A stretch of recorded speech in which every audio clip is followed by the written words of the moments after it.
Hai, kita ketemu lagi di YouTube channel Miss Sari. Kali ini saya akan membahas bagaimana menjawab "Please tell me about yourself" atau dalam bahasa Indonesianya, deskripsikan diri Anda. Nah, biasanya pertanyaan ini adalah pertanyaan pembuka ketika kita wawancara kerja atau wawancara beasiswa. Jadi di sini saya akan menceritakan bagaimana saya menjawabnya ya. Oke, yang pertama adalah saya menceritakan siapa diri saya dan apa pekerjaan saya, kemudian jadi kehidupan saya sebagai profesional, dosen, dan sebagai penerjemah. Kemudian saya juga ceritakan cita-cita saya ke depan itu bagaimana, dan saya juga ceritakan bagaimana langkah itu dikerjakan agar cita-cita saya tercapai.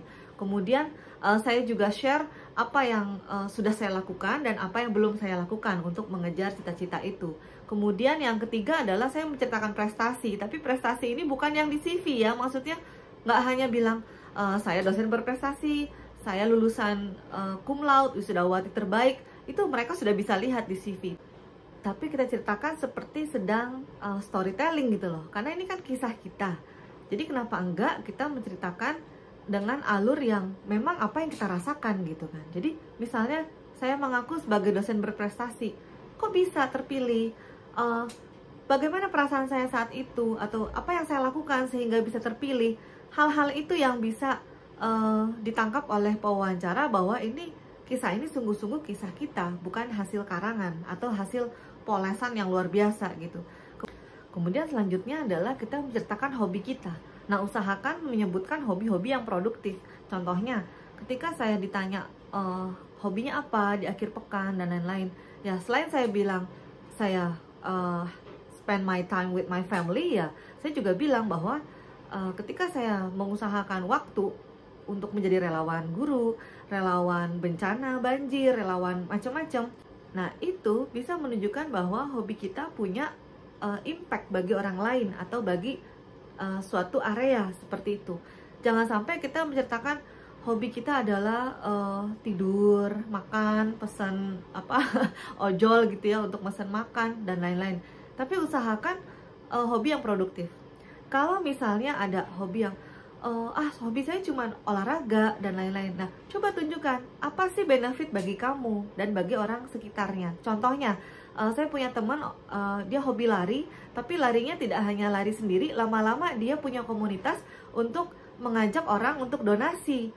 Dengan dia lari sekian kilometer, berarti orang akan berdonasi sekian puluh ribu, dan ini donasinya akan diberikan kepada suatu lembaga atau suatu pihak. Nah, itu kan olahraga, tapi hobinya yang sangat memberi dampak bagi orang lain gitu loh.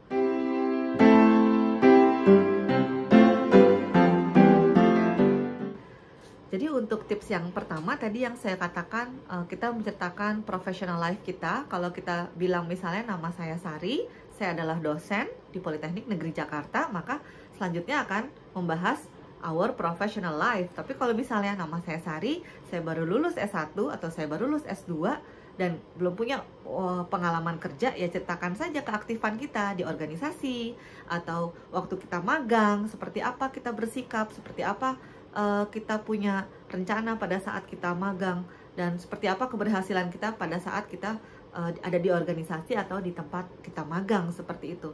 Nah, ketika itu saya ingat sekali sampai pokoknya banyak banget pertanyaan yang awalnya, kenapa sih Anda akhirnya memilih menjadi dosen, padahal di CV apa Anda pernah menjadi guru TK, SD, SMP, SMA seperti itu. Kenapa akhirnya jadi dosen gitu? Itu saya ceritakan gitu kan, kenapa alasannya. Jadi pewawancara ini sangat profesional, juga pengalamannya banyak, sehingga kadang kita tidak merasa bahwa sebenarnya beliau lagi mau tahu hal ini gitu loh. Tapi kita kayak dibawa ke arah yang sangat santai gitu ya. Tapi ternyata lama-lama personal gitu. Jadi sekali lagi, kalau kita mau memoles diri kita, silakan loh. Kita mau glow up gitu ya, tapi jangan dari kebohongan. Pewawancara ingin mengetahui bahwa ini kisah sungguhan atau kisah yang dibuat-buat, seperti itu. Kalau dari wawancara saja sudah bohong, sudah mengarang-arang, bagaimana ke depannya? Bagaimana pemberi beasiswa mau kasih kita kepercayaan untuk mengemban sejumlah uang yang besar untuk kita? Kan itu ya, dilihatnya integritas.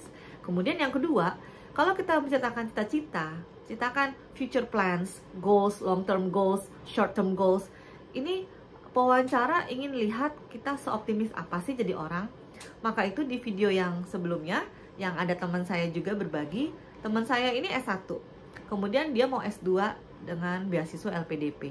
Ada pertanyaan waktu itu yang teman saya share, kalau Anda nggak berhasil dapat beasiswa LPDP, apakah Anda masih terus ingin S2?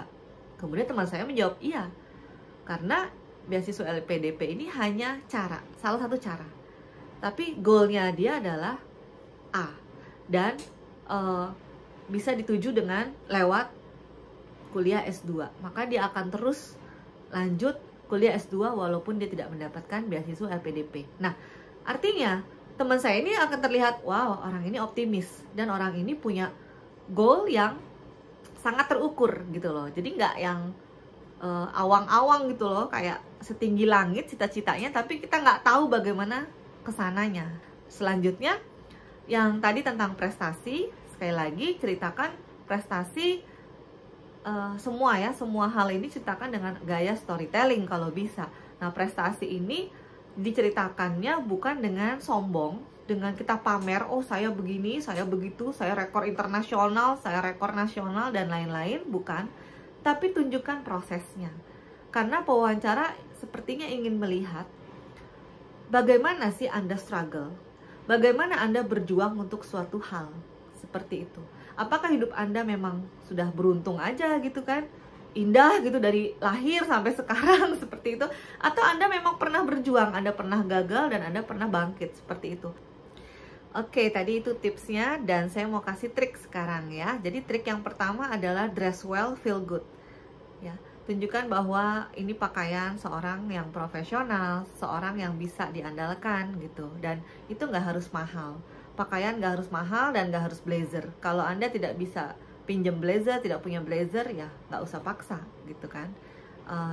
Kita lihat contohnya Maudy Ayunda, Tasya Kamila yang mendapatkan beasiswa LPDP. Saya melihat ada videonya artis-artis ini ketika wawancara LPDP, dan saya lihat bajunya sangat sederhana. Artinya mereka tidak menggunakan jubah kebesarannya bahwa ini loh saya artis.